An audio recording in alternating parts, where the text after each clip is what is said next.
All right, so we are going to continue with our data set on sickle cell, and we are going to dive today into analysis. So we have cleaned our data. I want to believe that we've all followed through and we've understood the various steps, and we've done our assignment.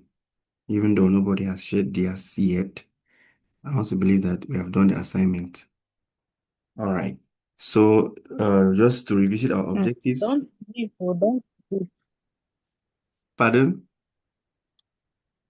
We have not done the assignment because we cannot do it. We don't have a video to follow up and do the assignment. Those steps were many. For me, maybe some other people have their own reason.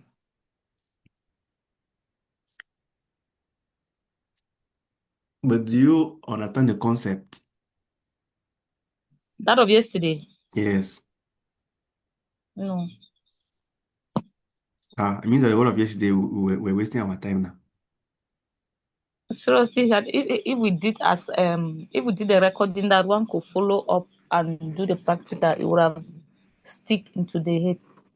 No, the thing is that if you understand the concept, even if you don't have the recording, you can get other material.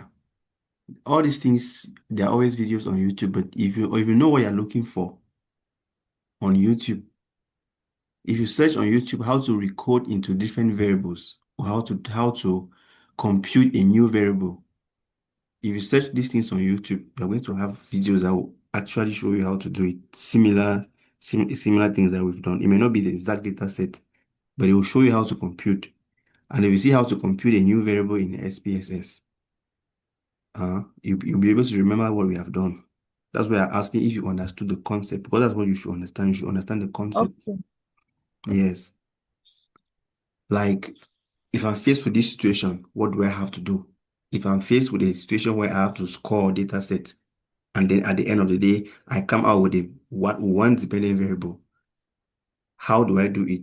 Which command do I need to use in SPSS? Okay, I need to use the transform command. And in this particular situation, we are doing computation of a new variable. If you understand that concept, then the next time you are faced with such a data set, you will definitely have to go online. Yes, definitely have to go online because it is true. You cannot watch once and then you just get it. Statistics, you need to do it. You need to look, you get a guide. I myself, when I was recording those videos, I had to search online for other videos, watch them over and over, practice the things, then came out with my own data sets before I used them to prepare those videos that you see. You see them online. And those videos have data sets. I didn't share them. I shared just the data sets for I think the first three videos or the first four videos or something.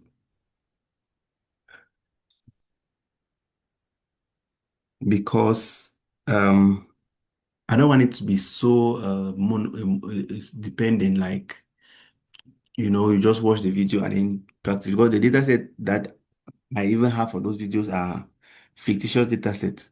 I actually came up with those ones myself, and they look somehow so perfect. So I would not really want you people to practice with those ones. I want you people to practice with real world data sets. So, Madam Nicoline, I don't know if I don't ask any question or it's Anne. So the only thing I can say now is Now, that you have to search on YouTube how to, I don't know.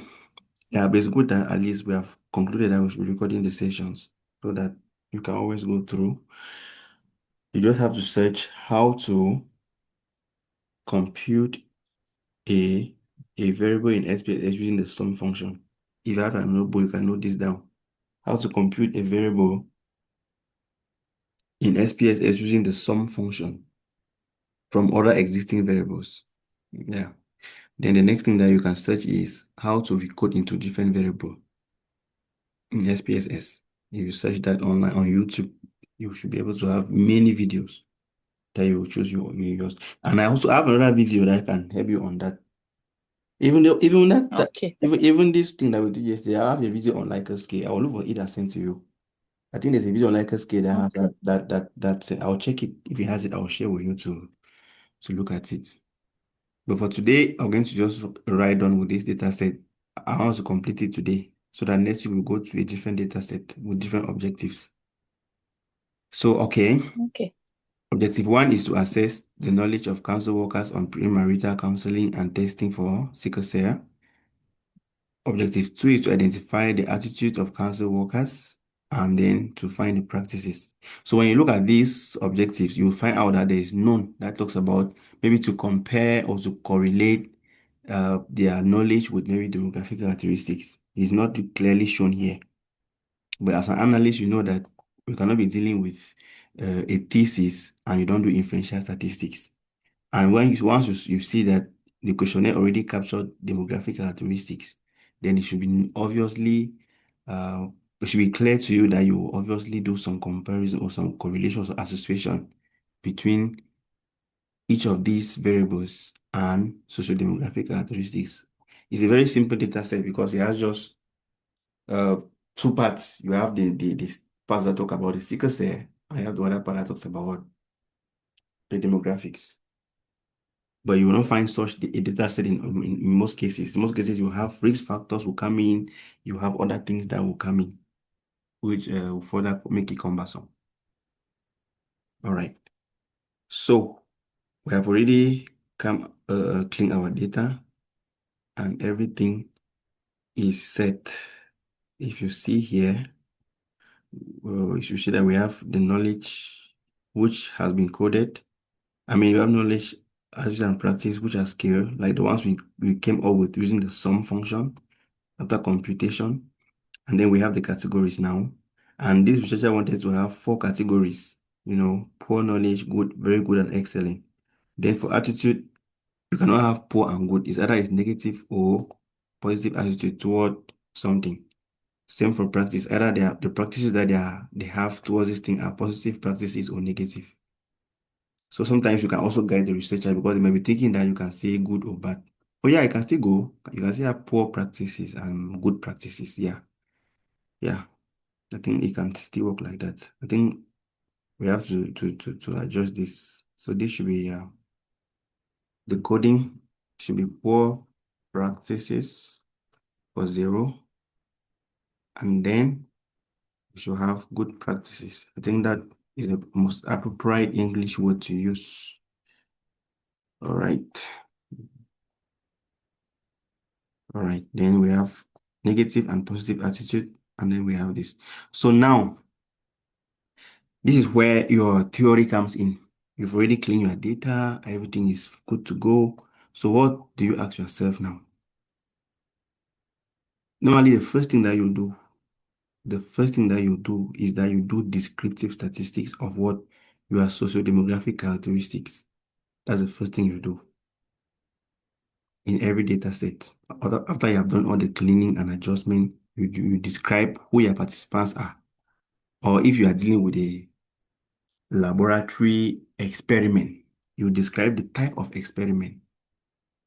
You need to describe it. Was it a measurement of, was it, maybe some chemicals, some solutions were measured several times and several readings were taken. You describe that solution. Yeah. So in this case, you go to analyze. That's the first thing you do. Then for missing value, I think did we prepare our missing values? Please let's just check. No, no, no, we have not done that here. All right. So missing, you see here that missing only for question 7b, the way we have missing, which is 99, right? And I explained that you use an app, a big, just choose a code that is far from the usual code. You can say you can choose 99, like in my case, I always choose 99. It's not a stagnant, you can choose one, you can choose any number, but it should just be a number that is far from your usual code. So when you put 99 here, then you come to variable view, and then where you have that missing value, you put 99 as you can see. I think it's just a recap, right? We've explained this. It's just a recap. Then I don't really mind. I cannot mind to replace these other ones. Do you know why? Because I will not really need these ones for now. since I already computed all the questions under knowledge into one single question, I don't really need to change this. Yes. But if this was an actual data set, before converting this to good and bad, what is right and wrong answers, I think Madam Ann asked this question yesterday. Or was Madam Nicolene? I don't know why it was Madam Nicolene. Before coming to write poor and good answers here, we would have done our descriptive statistics already. Like when we import it, we will not code it yet. Or if we code it, we'll code and use the various options that are right there. For example, have you heard about secret set before? Yes, no. All those options will be there. Okay. We'll do our descriptive statistics just to describe, our questionnaire, what came in. And when we have done describing, we can come back now and code it like this. 0 and 1 for right and wrong answer. And then we do our scoring as we did here. It's just that I gave you this data set from SPSS, which means before I gave this data set to you, I already converted all of this into right and wrong answers. The codes were already 0 and 1. So if the codes were still their raw format, you would have had maybe 1, 2, 3 for the various options. I don't know if it's making sense when I'm talking about the various options. Do I have the questionnaire here? Just give me some minute.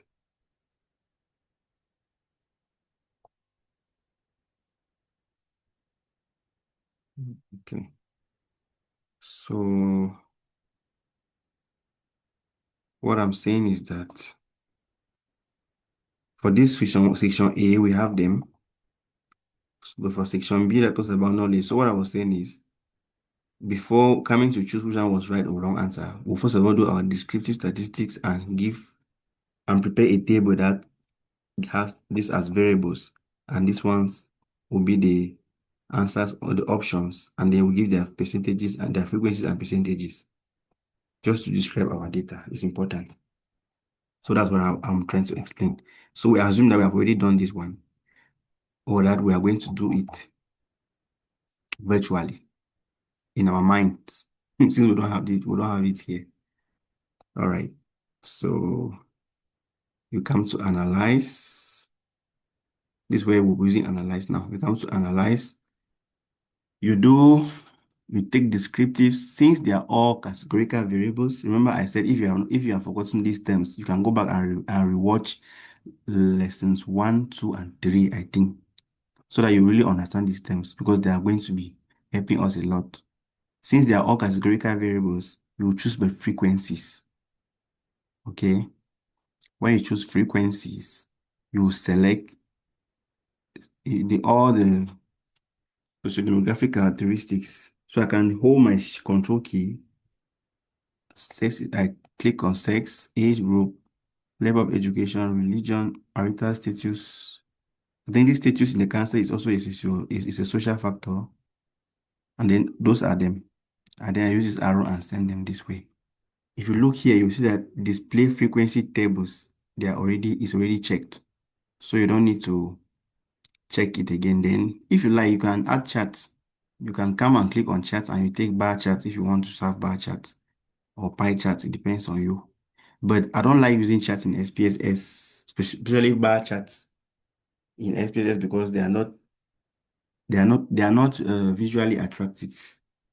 Because there's one thing that I must tell you, the best analyst is not the person who clicks and has results, but the best analyst is the person who is able to present the results in a way that is understandable to the audience. Because they don't care what you have done on this SPSS. They don't care what is categorical, what is continuous. What they care is that at the end of the day, how many people have good knowledge, how many have bad knowledge, or how many men and women were there. So at the end of the day, it's your presentation that will make sense. And I think there is a video that I will share with you people on how to present a result. But we'll do it during our practical sessions. We'll be doing small, how to present your results, like take from SPSS to Microsoft Word. So let's just click the bar chart so that you will see what I'm talking about. So I just take bar chart here. And I think, is there a video on when to use bar chart and bar chart and pie chart? Because with this, since you're already into analysis, it will be good that you know some Excel or you know some, yeah, it's part of statistics, yeah. You're supposed to know when to use a pie chart, when to use a bar chart, when to use a line graph, when to use a histogram. So you can note that down as part of your self as a self-study. But like I just give you an example. A pie chart is used to show percentages when you don't have many categories. We have like maybe male, female, level education, primary, secondary, tertiary. You can use pie chart to show the various percentages. But once you start having up to five, six categories, you cannot use pie chart because you'll be difficult to actually understand. You'll make the chart too busy. Then you use a bar chart when you're showing categories, maybe from you can even use two. If you're showing me a film, you can still use bar charts anyway. As long as you have categories that are maybe not up to 7 bars, you can use bar chart or column chart. If you're in Excel, I'll call this column chart. Because when you click on this bar chart in SPSS, it will give you the columns. But a bar chart is one that is horizontal. That the bars are horizontal, that's a bar chart. Then when the bars are vertical, that's a column chart. Then a line graph is when there is the dates when you want to plot data across over time, like maybe 1 month, 2 months, 3 months, or week 1 week, 2 week, three. If you're working in the lab, maybe you have animals, you're testing maybe a particular level of maybe hormone in animals in week 1, in week 2, week 3. You can plot it using a line graph to see how it fluctuates across time. Then a histogram is used when you have a continuous variable. You want to see what the distribution of those data points. That's when you use a histogram. All right. So in this case, you just take by bar chart and see. Then we take OK, and I'm gonna share with you the result screen. Still computing or not computing? What are they saying?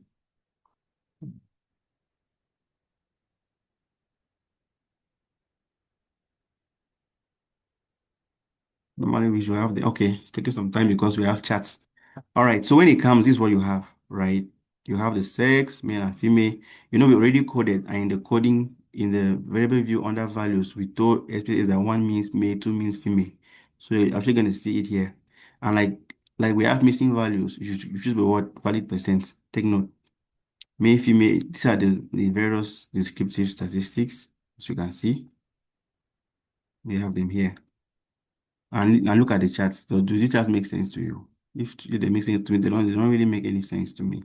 And you cannot even reduce or I mean it's still poor.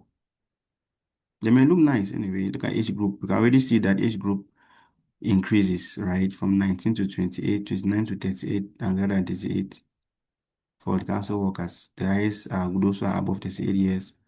And this classification was given by the researcher. We always talk with the researcher how they want to classify their age categories. Then education, there was primary, secondary, graduate, and even I don't know why this man at the advanced level.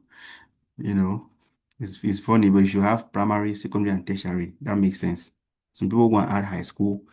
High school is a Cameroonian appellation. In other countries, you may not find high school. All right.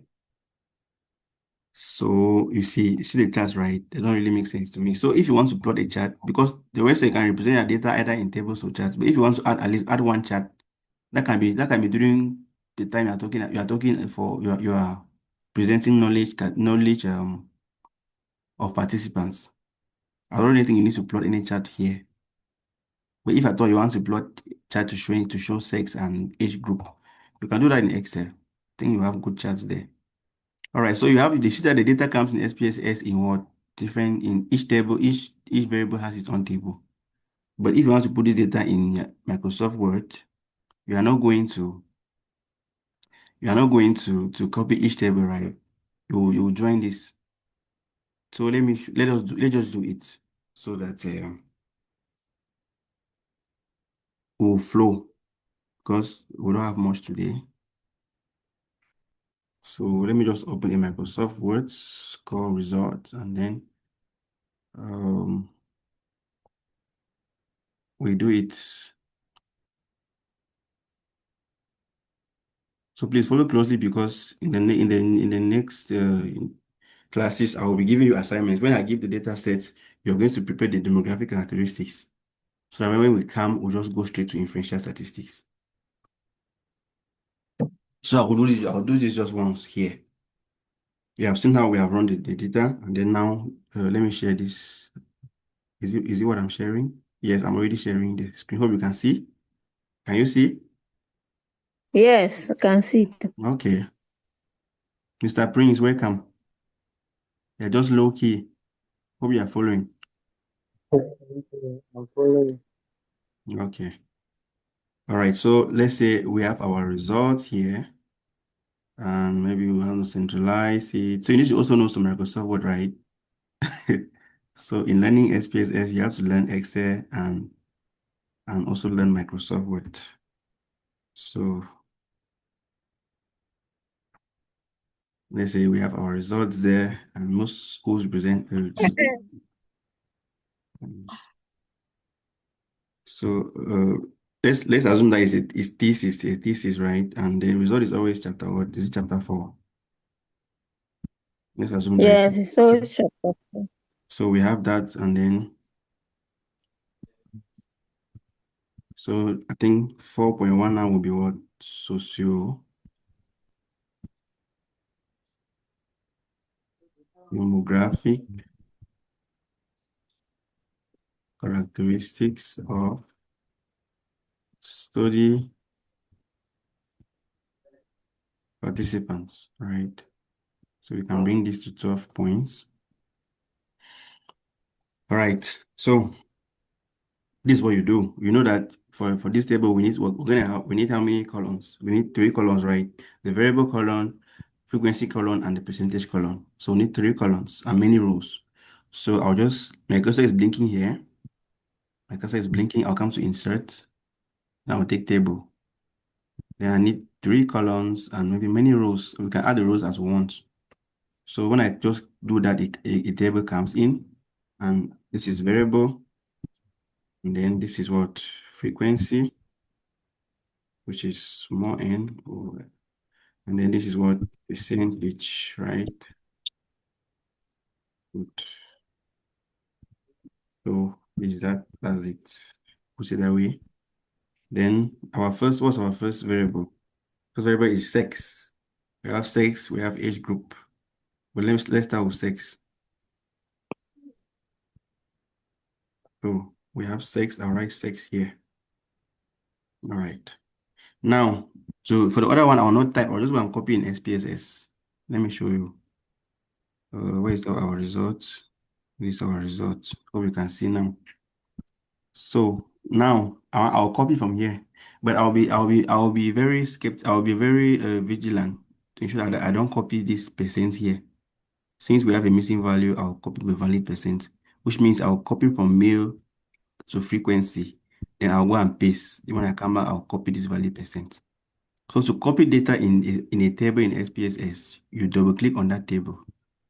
I've just put my cursor on it. If I double click on this table, you see the name of the variable becomes black, which means the table is now active. So if I click now this May and drag, I'll be selecting it. You see, I hope you can see. So I click the May and drag right down to female. So, and they are all black. I just right click and I take copy. Then I will go now to my Word. Since I copied four cells, I'll also highlight the first 4 cells here. Then I'll right click and choose this +1 so that it will keep text only. You will not bring in SPSS formatting here. Take that last one. You see, I have male, female, then I have my frequency. Then I'll go back now and I'll copy percentage. I'll copy valid percent because there's a missing value here. If I copy percent, it will mislead me. You understand? Because normally we should not count this missing value. We should have treated it as a user missing value or replace it with the mode. Since it's just one, we do not do it. So I will take by the valid percent. You understand? I'll copy, then I'll go to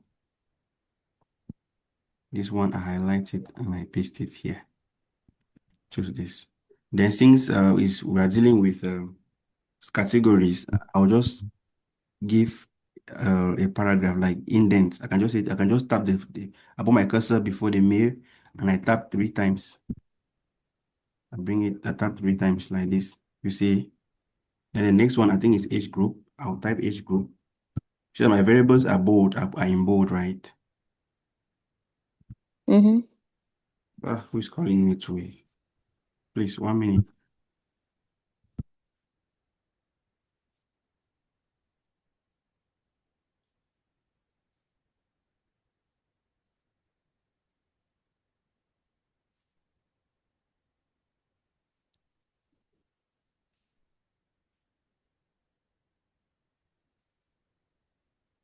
Okay. So let's copy each. So you do the same thing for the other ones. So I just want to show you people how we are doing it. All right. So I'll come to H. H does not have missing value if you look carefully. So I will not have to copy over value. I'll copy pasting this time around. So I double click. Then I take from the first right to the last. And there are 3 rows. So I'll make sure that I have 3 rows in my Word document. Okay. So count my Word document. And I have just 2 rows here. So you can add a row. To add a row, there are 2 ways. Either you right click inside any row, you come to insert, Hi. take God. take insert rows. You can take rows above or below. This is one way to add rows. Or you come and click outside of the table. You put your cursor outside of the table and then you hit the enter key to add a row. So anyway, anyhow you want it. Since there are 3 rows, I'll right click. I'll highlight 3 rows here, right click and take paste. Then I'll simply increase this. Okay. Then if I like, I can change this male and female to lowercase. Since it's uppercase here, I'll just come to home, click here and take capitalize each word. I will change each word. Then I can highlight these ones and centralize them. All right. Now in a modern way of presenting data, you will not see these lines inside the table. You will not see just the first lines, the first 2 lines up here and the last line. So I'll show you how to do it. But it's good that you do like this first before you want to remove the borders. So you highlight your table by clicking on this cross up here, as you can see. Just click on it and table will be highlighted. And then you will come to borders, these borders up here. I see in the home tab, you see this one, these are borders. You come to borders and you take no border. First of all, take no border. Then if you click on it, you can now take bottom border or top border. But from what I like is I like to increase the line size, the size to be a little bit big. So I'll first of all come right down here to borders and shading, and then it's half point. I'll increase it to say 1.5 points. Voila. Then I'll come back to borders and take bottom border. Then I'll take top border. When I take it, you see that a line is added at the bottom and at the top. Then now I'll highlight only the first row this time around. Just the first row. Then I'll take bottom border. You see, now this looks like a table in a research article, right? You can put this one in the middle, Yes. put this one in the middle. And then based on your school, you may have to maybe interpret it down or interpret it up here. Maybe for some schools, you interpret the data before you get the table. So you can say in this study, Mm-hmm. I mean, you will know this one. Maybe you have 400. How many participants were there? We had that 59. So you need to even rename the table. So you can first of all, maybe it's table 1. I don't know. Table 1, you can say socio demo. Let me just copy up here and put to save time. Socio-demographic identity of study participants. You give a gap and then you cap now like capital N equals to what? 59. That's the sample size. Right. And then you can now highlight this, onboard it, and say in this study, out of the 59 participants. We had 19, you can say 39 females, bracket 67.2%, constituting the majority. You can say majority were females. You know how you want to put it.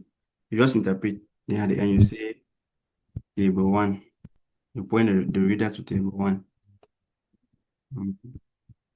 And then you can say, let's just finish. You can say the most represented age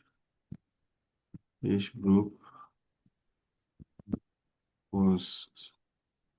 You just come and look at the one that had the highest percentage. Is the last one, right? Was to 38 years on both. Let's see. All right. So that's how you do it. So you just come now and then you can add rows. If I put my cursor here, I'll add new rows. Now, if you're adding new rows and you want to have guides of those rows, like since you remove all the borders, you may want to have guides so that you add the other rows. Just come and click here where the borders are and take view grid lines. Okay, the way you take view grid lines, you see the grid lines. So you can add more rows to bring in the other characteristics. When you have finished everything, you can come back and click view grid lines again and it will disappear. So I always put these view grid lines for you to guide me when I'm doing it so that I will see. Because sometimes you can make a mistake and type something here that was supposed to be in this column 2. You come and type it maybe in column 1 because the lines are not there to guide you. All right. So that was it for socio-demographic characteristics. You can practice it for the other ones. Just come and just do your own like that. You come and put it.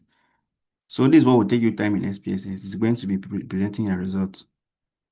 So you should strive to understand those variables and all those categories, categorical data stuff, and the different tests, so that you should spend time rather doing your result for a presentation rather than spend time thinking of which test to use. So if we go to the quiz, the objectives, we have not even started answering the objectives because we're still presenting our descriptives. Who were our participants and where did they come from and things like that. So number one is to assess the knowledge of participants. So to assess the knowledge, we are going to still do by frequency tables. I think that one is straightforward, right? I will not ask you guys, but the next one I will ask you people to will brainstorm. So if you hear about assessing the knowledge or doing prevalence is still percentage, right? So it's still frequency table. So it's just knowledge. We already have our knowledge category here, and I told you people yesterday that one shortcut to do descriptive statistics is just to highlight the variable. Like if I click on this variable and I come and click on this mu up here, automatically it will give me the frequency tables since it's a categorical variable. If it was a continuous variable, it will give me what? The mean, the median, standard deviation, all that. So when I click on it, what do you see? You see that it gives me the various percentages for all the categories that we had labeled. Remember yesterday we did the poor and good, and our highest score was 18. So we chose 0 to 8.9 to be poor knowledge and 9 to 18 to be good knowledge. But in this case, this person had 4 categories. Maybe poor was 0 to 8, good was maybe 9 to 12, very good maybe was 13 to 14, and maybe excellent was 15 to 18. So it depends. So it's the same thing. If you're having 4 categories, it's the same thing. You will still go to recode into different variables, and then you click on range as we did yesterday, and then you begin to choose the various ranges and code and coding. So in this case, you still prepare a table for your knowledge categories, or you can choose to present this on a pie chart. Okay, you can present this on a pie chart, which means you copy the data to Excel and create a pie chart using the percentages, please. Always use percentages to create your chart because they speak louder. Because we are looking at this 15 and 16, for example, good knowledge, 15 people, very good knowledge, 16 people. It might look at that there's no difference, right? That just one person. But once you look at the percentages, you will see that the valid percentage anyway, we have missing. You will see that good knowledge is 25.9% and very good knowledge is 27.6. Now the difference is making some sense now. That's why it's always good to use what percentages when you're plotting your graphs. All right, so we'll do it. So I will just highlight as we then double click, select the frequencies first of all. I'll copy, then I'll open an Excel document. I'll open an Excel document. Let me go to a new sheet. And then I'll paste it here. So I can say this is frequency and this is percentage just to guide me. Then I'll come back to SPSS.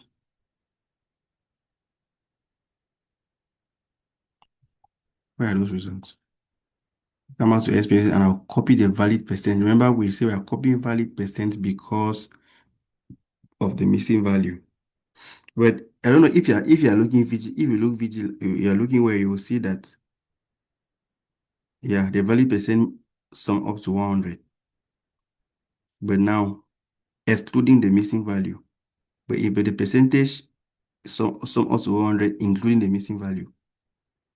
Since we're not counting the missing value for now, I'll take with the valid percent since the sum up to 100. If you come and take these ones and end here, somebody will come may want to check your data and come and sum them. If they sum from this 44.1 to 1.7, it will not give 100. That will start disturbing you. So we'll come back to where's the Excel document? Okay. So we'll come back and then we'll paste the percentages. Since there are four, I can use a pie chart to present it. So that we see the quadrant, the ones that had the highest knowledge. We're already seeing that if you look carefully, you will see that it's poor. Poor had the highest percentage, right? It's 44.8. That if you're looking keenly. If you present it on a pie chart, just by looking at the pie chart, you can easily decipher. Since I'm plotting just yeah, so I was saying that since we're plotting the categories of knowledge versus with percentages, I'll highlight them. I hold my control key and I highlight my percentages since I don't want the frequencies to be part of. I'm just doing this to show you that you can plot a graph with columns that are apart. The columns must not be together in Excel. You just need to highlight the column, the first one, hold the control key and highlight the other one. And then when you do that, you come over to insert. And then if you don't know which chart to use in the first place, like for those who follow the Excel course, I always say that if you don't know which chart to use, click on recommended chart. Excel has recommended charts for you. And the first option that Excel has given us is what? A pie chart. You see, right? So since I want a pie chart, I'll just click OK. And that's our pie chart. But it's not yet labeled. But if you look, I already know that this blue color here is the highest. It has the highest quadrant. And for my key here, the legend here is showing that this column is blue, is poor, right? So you can remove this title since it's a research. The graph will have a title, maybe called figure 1. So there's no need putting this title up here since the chart will have a title in your research or in your paper. So you delete it. You can add your percentages. You can click on it and take data labels. Okay. Where am I? All right, you take data labels, they will appear. And then you can further point your cursor on the data labels and click on this other arrow. And then you can take more options. When you take more options, you can add category name. You see, so that you can tell you that this is actually poor, this is good, this is, can tell you that. And then you can come back and since it's percentages, I would like us to put the percentage sign there. So I can come back to my data, click and put percentage. Just click each one of them and put percentage. I just click, put percentage so that it should all show that percentages. Then you can change the colors maybe to white if it's not very visible, maybe bold. And you can also change the colors, these various colors here. It depends on you. You can change, but that I think this is fine. So you right click and you take copy, or you take Control C, you go back to your Word. When you're back in Word, I think this now will be 4.2. 4.2, knowledge of maybe council workers, if that's on sickle cell. Then do what? Paste your data. Control V. And since the chart needs to have a label, you just say maybe it's figure one. Figure one is knowledge. You can just copy the same title. I will just copy this input, right? Then you can then give your descriptive. Those who poor knowledge constituted 44.8%. You give all that. You see, you're already forming our chapter 5, right? All right. So the last thing I'm going to do is, I hope we are following. Is there any question you can you can indicate and ask a question where you want to be clarified. Because this is the best time to understand, because even if you have to follow the recorded station, I bet you that you may be distracted. You might put it and you're doing something else. Something is distracting you. So what happens is that you do this same thing. You do this same thing for what? Attitude and what? Practice. So we'll have three pie charts. You can put it as charts or you can put it as tables. Or you put both. Some schools will not disturb if you put a table and a chart, but some schools will tell you that choose either tables or charts, right? You choose either tables or charts. So if you're choosing tables and charts, means you have three tables. It means you have the table for knowledge. After that, you have its own chart. And the table for knowledge will look the same like the tables that we had above it will look like this now. Then you have knowledge, you have good, poor, what, and then they have their frequencies and their percentages. Then you can put the chart above below, even though it will be the same thing. Yeah, it will be the same thing. All right. So you do the same thing for attitude and for practice. Let's just do for practice. For attitude, sorry, so that you can catch it well. Because next time I will not do frequency table, as I said. Next time we'll go to inferential. So uh, let's just do one more. Is the data. So let's do attitude. I'll come to attitude, click on it, come and click on mu. This is just a shortcut there. You can still go to analyze, you take descriptive, you take frequencies. It's like mem shows. So you take attitude, I click on mu. Then I come to the results. In my results, we have negative and positive attitude. Double click, highlight all. Since there's no missing value, I highlight all. Copy. I go to Excel. Where's my Excel? So you always be working between three softwares: SPSS, Excel, and Microsoft Word. So I'm in Excel now, and I can bring this chart under here. So I can carry it and bring here. Did I duplicate this chart? No. I can carry it and bring it under, and I can even reduce it there. And reduce the size. Put it here. Then I'll paste the one I just brought and paste it here. Oh, I'll go and copy it again because when I want to paste, I see that it's blur. So I'll copy it back. Then I'll go back to Excel. Then I paste. You see, I have the negative attitude, the positive attitude, and these are their percentages. All right. So we'll do the same thing that we did for the. Okay. Let's round up. Let's hope that the network doesn't disturb again. So I highlight my variables. Then I hold my control key. Don't forget your control key. I highlight my percentages. You could still leave these frequencies out there. That you could still remove them since you don't need to plot them. You could just bring your percentages. I think. Let me just show you the other way around, so that it will not be as if it's only one method. Then in this case, just highlight everything direct, and then uh, You come over to insert, you take recommended chart if you don't know, but if you know what to do, just come here. You see this arrow, this pie chart now. You click on pie chart. You take pie. You can take donut if you want this type of chart. You see this one. If you want this type of chart, if you like what this type of chart, you can choose it. It's a donut chart. It's a type of a pie chart. So if you like this one, you can take it, or you can still change it back to pie by right clicking and taking change chart type. Then you come and take pie up here. The regular pie. Then you take okay, anyone you want. Then you can do as we did last time, remove this one, put data labels, then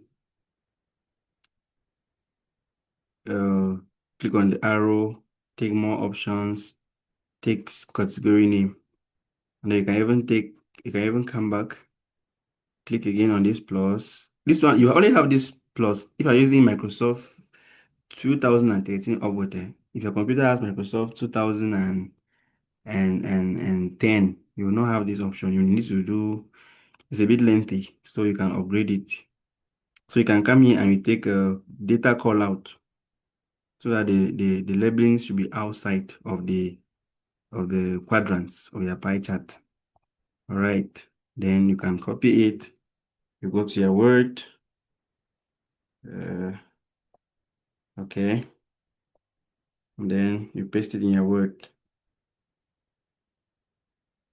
Right. Paste in your Word. Then copy this title. And then you come and paste here. And then you call it figure 2. And then you change knowledge to what? Attitude. All right. Okay. So that's it. So overall, the participants have a positive attitude towards sickle cell, which means that maybe if the council introduces or if the government uh, puts a law that before a couple gets married gets married at the council, they must present their sickle cell status report, which means the council workers will welcome it. Like since they have a positive attitude overall. I mean, it's more than average. It's 54%. Many of them will welcome the idea, you see. So it's already making some sense. But now, so you do for practice. What we have done, you do it for practice. So the last thing that you're going to do now is you're going to do some inferential statistics. Since we have the sociodemographic characteristics, we want to find out if those characteristics can influence the participants' attitude or their knowledge, right? So we are going to do an association. This one, it was not in the student's research, but you as an analyst, you know that you cannot do a thesis report without doing inferential statistics. Inferential statistics is now what is for it comes from the word in to infer, like to be able to use a small sample and draw a conclusion or apply it to the real world. Now, this was a sample of council workers, a sample of councils in Bamenda town. Now, but can you be able to say, for example, if we say that males have a more positive attitude towards sickle cell diagnosis or presentation of results than females, if we were to say that in this our study, can we generalize it to the whole country? Can we say that because in this research we saw this, it means that this is an actual case? That's where p-value comes in. P-value comes in to be able to help you to be able to draw a general conclusion based on your small sample size.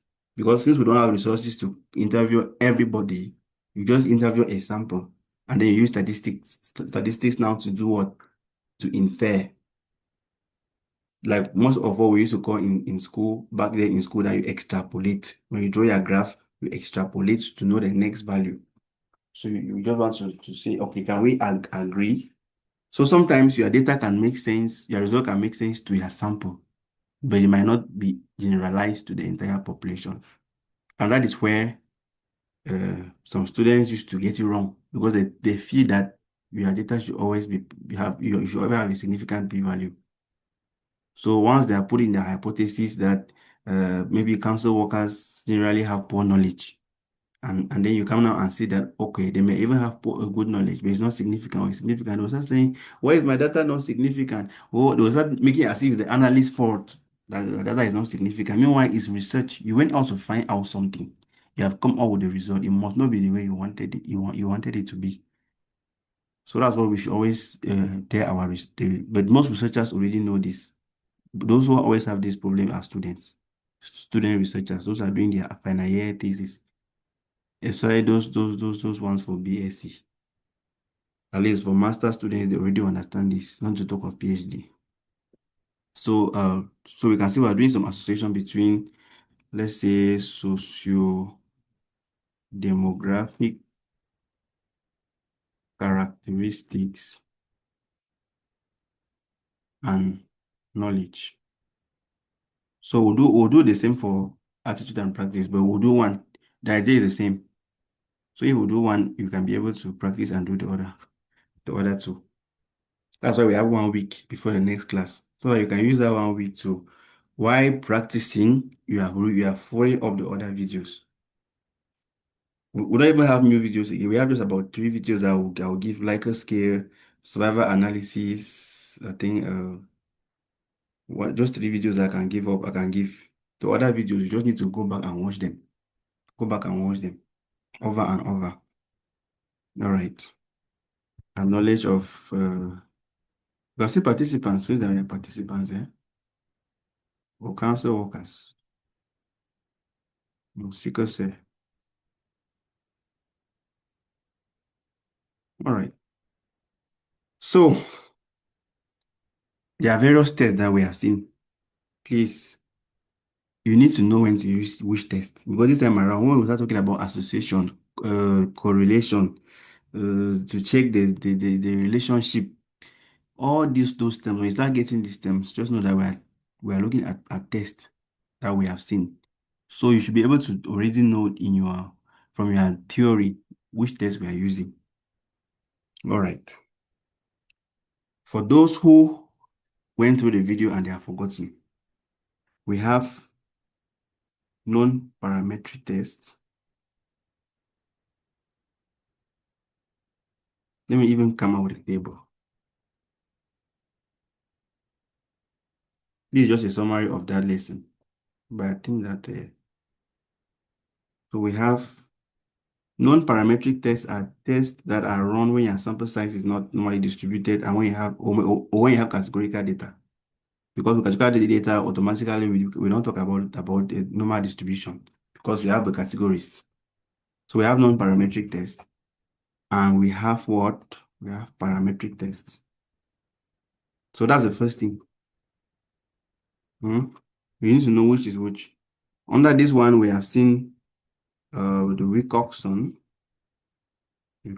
test. We have seen the Mann-Whitney U test. So we should be able to know which is which. We have the chi-square. There's one that we have not seen, which is also important. Before the chi-square, there's one that we have not seen, which they call the Kruskal-Wallis test. All right. So if you know this and you know your data, you automatically know where to fall. The other parametric test, we have the t-test. We have ANOVA. Under ANOVA, we have ANCOVA, MANOVA, all those overs, they fall under ANOVA. So I'll not be naming the other ones. We have logistic regression. We have linear regression. Then sometimes, like I'll just put the other ones here. There is neither, these other ones can fall in any depending on. So you have things like scoring, Likert scale. Likert scale can fall anywhere, depending on how you score it. So we can have Likert scale here. These other ones are specialized tests. Let's call it specialized tests. Survival analysis, etc., etc. So for now, at least you should know these ones. Because from here on, I know that some of you will go on to learn Python and other things, where you'll see many other things. But at least for now, you should know these tests. So when you have, this is just a recap here. So recap. So when you have categorical data, when you have categorical data, you should focus here. And sometimes you can come here. So categorical data, focus on non-parametric tests. And if at all you are coming this way, it should be logistic regression. Because you can also do logistic regression for this thing, for a non-parametric test, for categorical data, sorry. Then if your data is, for example, if your dependent variable is continuous, forget about these people here. Unless you check it and it's not normally distributed. If you check it and it's not normally distributed, you have to transform it. If you transform it and it is still not normally distributed, then you convert it to categories. And then you look at this. So I think Madam Anne, you should already be seeing where to fall, what you are doing in your research. You should already be seeing which test where your data falls. Now I want to ask you a question. Based on this our data set, which of these headings should we focus on? Are we focusing on non-parametric tests or parametric tests?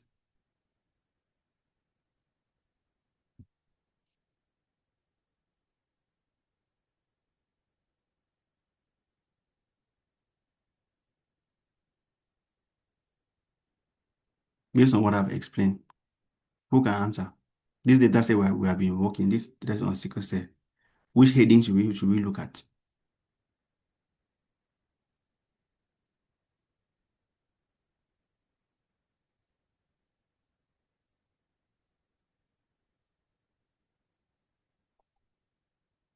Are you guys there?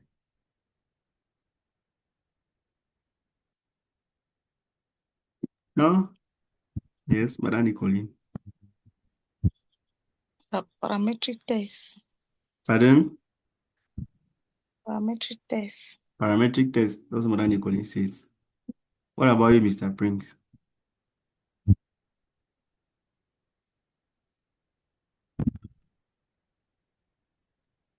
No idea yet. Not yet.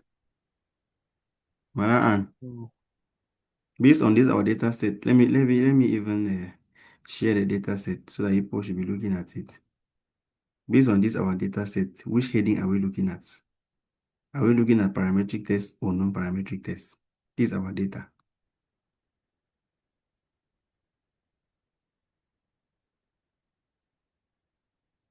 All right. So this is the core of this lesson, of this training. This is the core. So what do you even understand what dependent variables are? Did you go through the video on dependent variables? What are dependent variable or variables in this data set? Because there are some have just one dependent variable, some have multiple dependent variables. What are our dependent variables in this data set? Can anybody tell? In which one? The ones that we're analyzing. Yes, we're talking about this data set that is on the screen.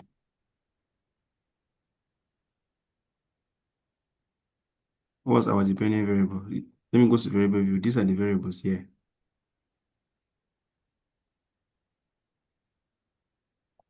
These are the labels.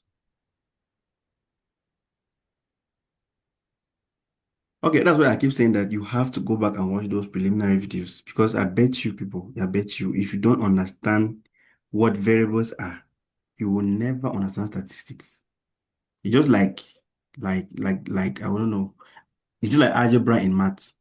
If you don't understand those basics, no, let me go to algebra. It's just like these Boolean expressions, positive, negative, multiplication, division. If you don't understand them, you will never understand math, right? Or you never understand arithmetic. If you don't understand variables, you will never understand statistics because that's the foundation. There is no continuous variable in this data set except for this knowledge that we have. Except this knowledge. This there are even told people that when you see this ladder sign, you know that it's a continuous variable because in this case we did some scoring. We did some scoring and we came up with these ones. But we're not even using them because we still came up and categorized them. If we ended here, then what I'll be looking at maybe something continuous. But we end up categorizing it to good, poor, or bad, or good and bad practices, which means we'll not even use these ones. Therefore, means that we could even delete these ones, which means our data set is largely made of what? Categorical variables. And once you have categorical variables, don't even look at parametric tests. This is the simplest. I think it's the simplest way to go about this. This is simply, I mean, in fact, the simplest way you should ever go about it. Once you have categorical data, like all your variables are categorical, don't even look at this column B here. Don't even look at. You can even look at it and maybe come and stand here. Maybe you may need this one, but don't even think that you can use t-test, ANOVA, or linear regression. You cannot even use it because the data does not even fall in that criteria. So therefore means that we are now focused on this one. Now, which means among these four tests, we must choose one to do association between. We are beginning with knowledge, between knowledge and what? Socio-demographic characteristics. And you must understand why you are even doing it. Why are we doing it? We want to find out if this knowledge that we are talking about, we have seen that there is good, there is poor, there is good, there is very good, there is excellent. We want to even see that, okay, are more males having good knowledge, or more males have average knowledge? It's important to dig, but once to dig deeper. For talking about age group, which age group has more poor knowledge, or which age group has more have excellent knowledge? You help us. If it is like this tertiary age group, then okay, we can know that, okay, means that education plays a role. We want to just dig deeper. That's why we are doing this association, and that's what we'll add spice to the research. So we are looking at these four tests now. We're here, and before you choose these four tests, you must know each of these tests. You must know what each of these tests does, and the videos are there. So those preliminary videos, please, you need to watch them again. If you don't know what Wilcoxon test is done, you don't know what is used for. You don't know what Manwini use test is used for. Let's even say that I've not yet taught you people Kruskal-Wallis, or it's not in the video. I can explain it.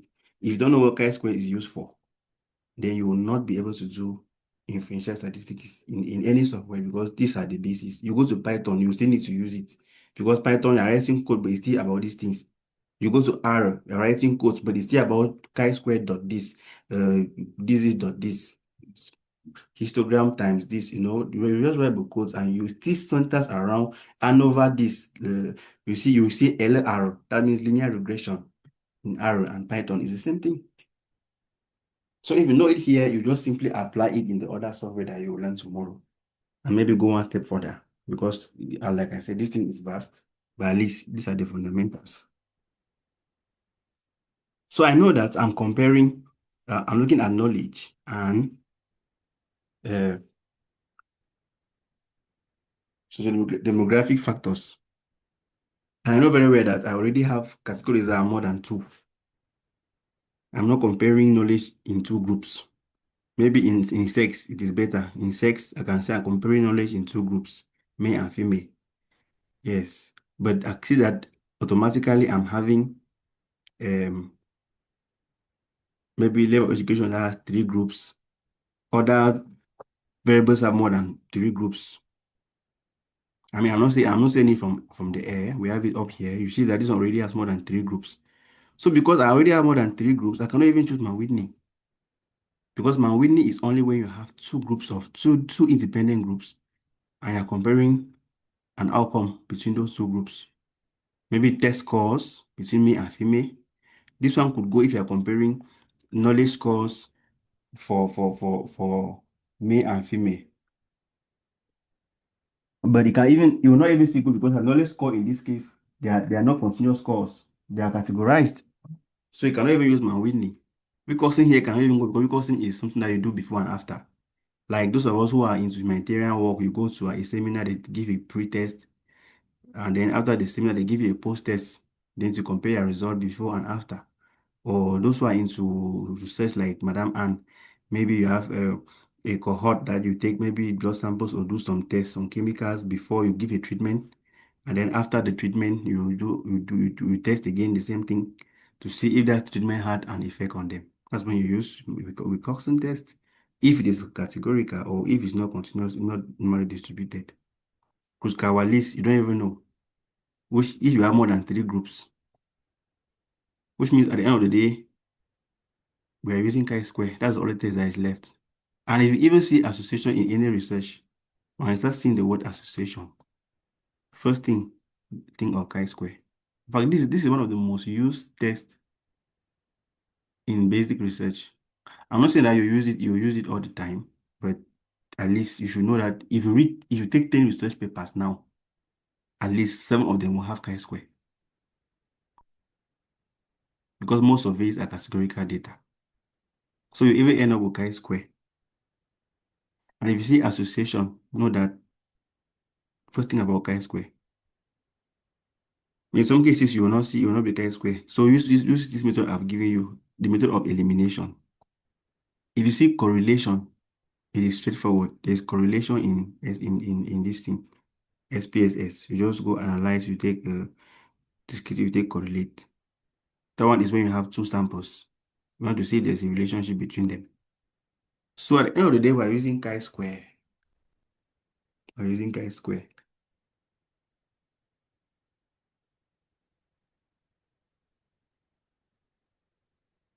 All right. I'm showing the result.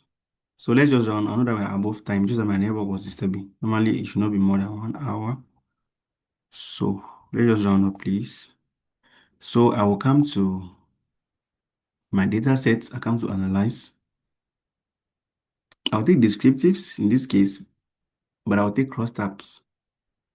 These crosstabs will help us to know, like to tabulate. That's just the word. If you want to use the word crosstab, use the word tabulate. You will tabulate the knowledge across the categories. Yeah. So that you can see whether more females had good knowledge or poor or whatever, you know. All right, so you can put anything in your rows, anything in your columns, but for me, I always try to picture how I'll present my data in my Microsoft Word. I know that in Microsoft Word, we'll always present the dependent variable in the columns. Like I want to see knowledge up, the good, the bad, and the poor. Then on the rows now, I'll present what? My independent variables, which means I'll just scroll down, take this knowledge, since I'm beginning with knowledge, send to columns, scroll up, pick all my numeric characteristics, pick all of them, and send to the rows. Then I'll come to statistics and choose chi-square. You now see where you have chi-square now. All right, I'll choose chi-square here. You could still choose correlations if you wanted correlation. If you want to see correlations, you will do that one in another data set. For now, you just choose chi-square, and you take continue. Then you come to cells. If you don't click on cells and choose percentages, you will not have the percentages for on the tabulate on the when the tabulation comes up. So you come under percentages, and this is where some people get confused. Should you check percentages for rows, or you check for columns, or you check for total? That's the thing. So you need to just reason with how you're going to present your data. You want to see if, for example, good knowledge, is it that it is more female, for example, if it is sex, is it more females or more males that have good knowledge? So means that you are concentrated on the dependent variable. And the dependent variable is you have chosen it to be on your columns, right? So you should also check columns here. If you check row, it will give you the percentage for the independent variable. I'm sure you should know what these words are. When I say dependent variable, independent, I think you understand. If you don't understand, then dependent variable is the variable of interest in your data set, like the resulting variable. What all other variables point to. For example, in this case is knowledge, because all these other things we want to see if all these things have an effect on knowledge. And without knowledge, these things will still exist. That's what they call them independent. Like without knowledge, you still have the person's sex, they'll still exist, they'll still be in an age group, they'll still have a level of education. But maybe there are these things that influence this person's knowledge. So this variable is a dependent variable. It depends on other variables to exist. All right.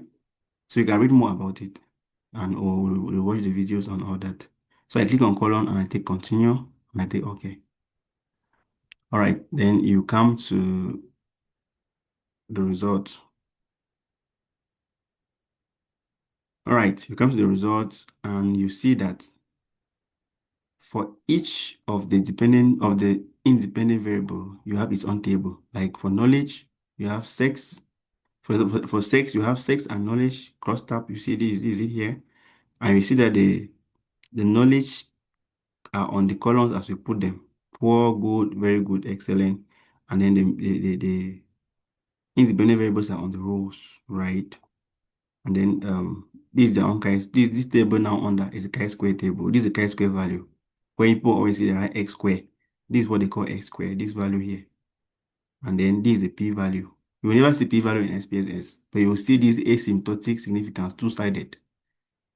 You will see this. When you see this, know that it's p-value. And you take the p-value for the chi-square, right? Then if it's a 2 by 2 table, we have a 2 by 2 table here. No, we cannot have here because we already have four categories of knowledge. So we cannot have a 2 by 2 table here because in that case, it is not going to be chi-square, but it's going to be uh, Fisher exact. I'm sure you've heard something or seen something where they tell you that go and put a Fisher exact. So lecturers who don't even know, they will say go and put a Fisher exact. Meanwhile, Fisher exact has its own, it comes with a specific way of a specific data. You cannot have Fisher exact in all data. All right, and then also these things also matter. This 2 says 25% have expected count less than 5. Here is just 25%. I think if you have more than, I think 50%, you will not choose chi-square. I think you will choose likelihood ratio. But they're similar, but not the same. Yeah. Then you have knowledge. So let's just interpret this one anyway. So what we're saying here is that for those who under poor knowledge, right? This poor knowledge now. We're looking at percentages. So more females have poor knowledge than males. Can we see? This is knowledge, right? This is poor knowledge. So we have 80% of females and we have 20% of males. So more females have poor knowledge of sickle cell than males. Like for cancer workers, right? The other good knowledge, we have more females. More females have good knowledge. It's possible. Doesn't mean that since more females have poor knowledge, less females will have good knowledge. In a case where we have more than 4 categories, it's possible to have females dominating, especially if the sample size for females, if females were more in a data set than males, it's possible to have them dominate throughout, as you can see here, and it's actually happening. Because on good knowledge, you see females coming highest. On very good knowledge, you see females coming highest. Can you see that? And on excellent knowledge, you see females still coming highest. But overall, females have more knowledge than males. Because if you start looking here, you will see that we have 53.3, 56 compared to 43. Here we even have 100, even though you're just one person. And the person who has excellent knowledge is a female. So we can say that overall, female cancer workers are more knowledgeable than the male ones. But is it significant? That's the question you ask yourself. Is it significant? How do you know that it's significant or not? Is a p-value. And the p-value is 0.2. This is another school, this is another a topic for another day, which I will explain p-value. And many of us have not understood p-value. I'll explain it another day. P-value of why we're choosing 0.05, all those things. I'm going to explain it. It's very easy. But before I explain it, for next week, make sure you revise all your notes on variables, type of variables, revise your notes and research what it means when they talk about null hypothesis and alternative hypothesis. Research those things because your p-value takes into consideration the null hypothesis. Okay. Now, if your null hypothesis is predicted to a very minimal number, like 5%, it means that it is not, it doesn't make sense in that case. So in that case, you will reject it. and accept what your alternative hypothesis. That is why it becomes significant. So it's a very interesting thing. Anyway, we'll see. Maybe next week we'll take the first 30 minutes to talk about p-value before we go to the next data set. And there's a video on how to present your data, your chi-square data on Word. Because you see that you have this table like this. You need to present sex, you need to present age, you need to present level of education on one table. And you have a lot of data here. How do you combine that into one table where you have the x square value and the p value? The video exists. I will share it in the group. How to present it. You will look at it. All right, so we can call it a day. If there are one or two questions we can take, and then we'll continue to chat in the group. Any questions? No, not for now. No, thank you very much. Okay. Madam Nicoline, any question? No, no question. Okay. Madam Anne. No, no question for now. Okay.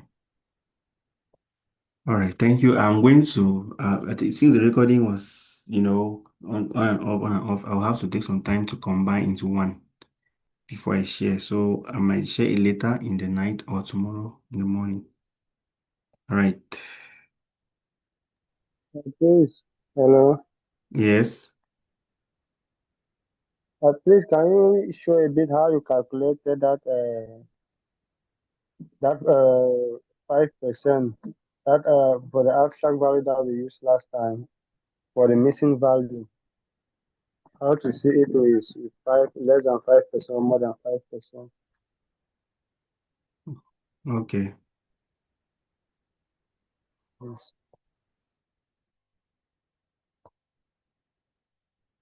So you go to your data set, you go to analyze, you take missing value analysis. You click on missing value analysis. Since all the variables that we have here that are of interest to us are categorical variables, I can just click inside and I take Control A and I send them to categorical. There were a few that we don't need, like this ladder stuff, these continuous ones are not categorical variables, and we'll not use them. So we can send them back. So we have all our variables inside the categorical box. These ones can come this way. But since we are not using these ones in our data set for this data, we can leave them out. Once I put them here, I take OK. And then I come to my result window. And you see that we have the various questions and we have the count. We have the count of missing value. Question 1 has one missing value, which is 1.7%. So you can look for the question. You can see that you can replace this one with the mode. Replace question 2 even has no missing value, is 0. Question 3 has two missing values, which is 3.4%. You can replace with the mode. Same for question 4, 5. But question 6 has what? 6 missing values, and the percentage is more than 5, 10.2, which means you cannot replace this one because it might end up it might skew your, not skew, which term can I use? It might distort your data. So in this case, you go and put that 99. You go and look for the 6 missing values in this question 6 and put 99 or any number of your choice. It can be 80, 800, anything. But make sure that when you go to the variable view under missing, you put that 99 there. Then SPS will understand that it's a what? It's a user missing value. Declare Mr. Prince. Thank you. Okay. Thank you. Thank you. All right.